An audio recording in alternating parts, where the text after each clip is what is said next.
On October 2nd, Senior Citizens Day, the 2024 Happy Sharing Silver Festival, hosted by the Korea Silver Association and sponsored by the Korea Senior Citizens Association and Gimcheon University, was held at the Gimcheon Indoor Gymnasium in the morning of October 1st. Over 10,000 senior citizens from all over the country filled the seats, and the welcoming speech by Pastor No Young-jo, the chairman of the Korea Silver Association, and the congratulatory speech by former Gimcheon Mayor Park Bo-sung greeted the senior citizens who visited Gimcheon.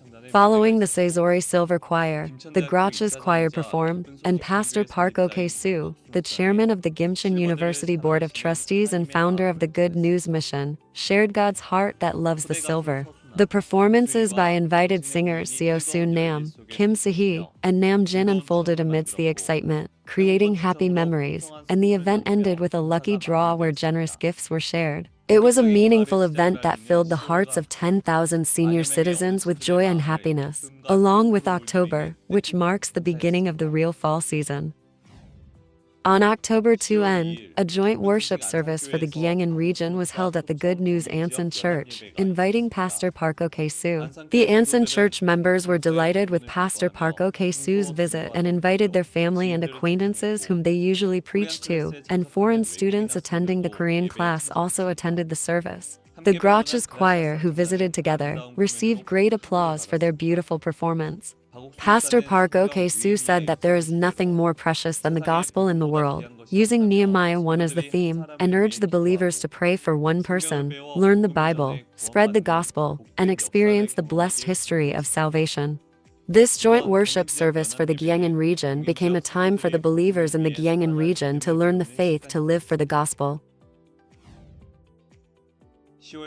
On October 3rd, a National Mind Education Teacher Workshop was held at the Good News Hanbat Church. About 1,000 people who are qualified as mind education teachers attended the workshop and were divided into 3 teams to continue with thematic classes, discussions, and Q&A sessions on the world of the mind, communication of the mind, and the function of mind control. At 2:00 p.m., Pastor Park Ok-soo visited the Good News Hanbak Church and gave a lecture. Pastor Park explained that mind education was discovered and created in the Bible, so the core of education is that God's heart and our hearts become one. The mind education teachers who gathered from all over the country through this workshop expressed their feelings that they were able to gain hope from the Word and look forward to God working through mind education. Ahead of the completion ceremony of the Youth Center on October 4, the Malawi branch held a completion ceremony and CLF conference commemorative service from the 3rd. About 2,000 Christians and pastors in Malawi attended this event, and it was broadcasted live all over Malawi through GBS TV.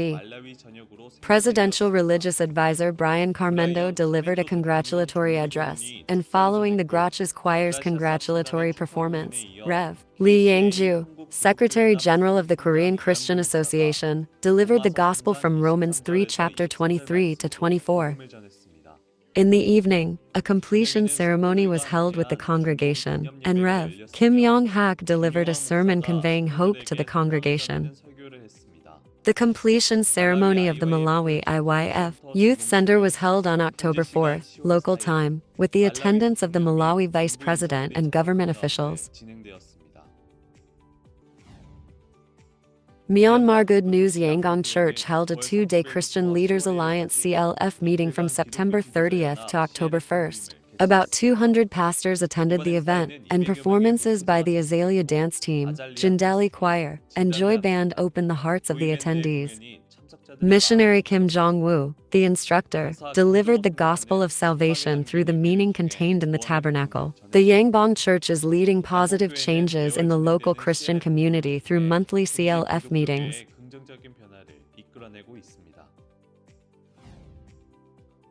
The Taste of Korea event hosted by the IYF Club at James Cook University in Townsville, Australia, has ended in Seongak-ri. This event was a place for students to experience the Korean wave and Korean culture firsthand, and booths were set up for Korean food and hanbok experience. In particular, the K-pop performance and taekwondo demonstration received great responses, and the traditional game Jiu-Jitsu challenge also attracted many people's attention. The event was a special opportunity to introduce the charm of Korean culture to the Townsville community and experience both traditional and modern Korean culture. On September 28th, the Good News Gunson Church Youth Association held a multicultural festival at the Gunson University Student Center for Multicultural Families and International Students. The foreign participants experienced Korean culture, such as making kimbap and playing traditional games, and interacted with the Gunson Church Youth Association. Pastor Jin Gon Kim of Gunson Church gave a mind lecture on the topic of us and emphasized the importance of the power of being together. The Gunson Church Youth Association announced that it will continue to interact with international students in the future. The Good News Incheon Church Youth and College student team participated in the Yeongjong World Food Festival held at the Sky Cloud Plaza of Yeongjeongdo Seaside Park on September 28th and 29th.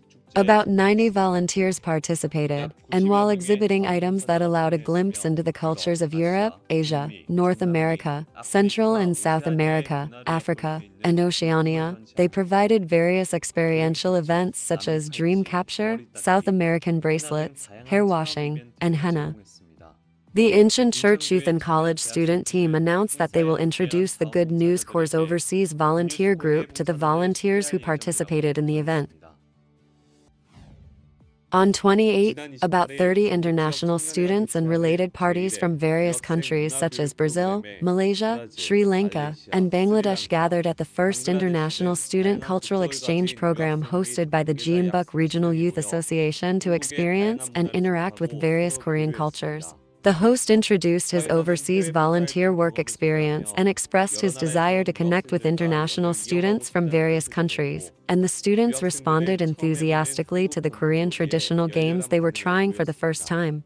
On this day, Secretary Hong Seon-yong gave a mind lecture using redwood as the subject. I hope that the region will also actively engage in exchanges with international students.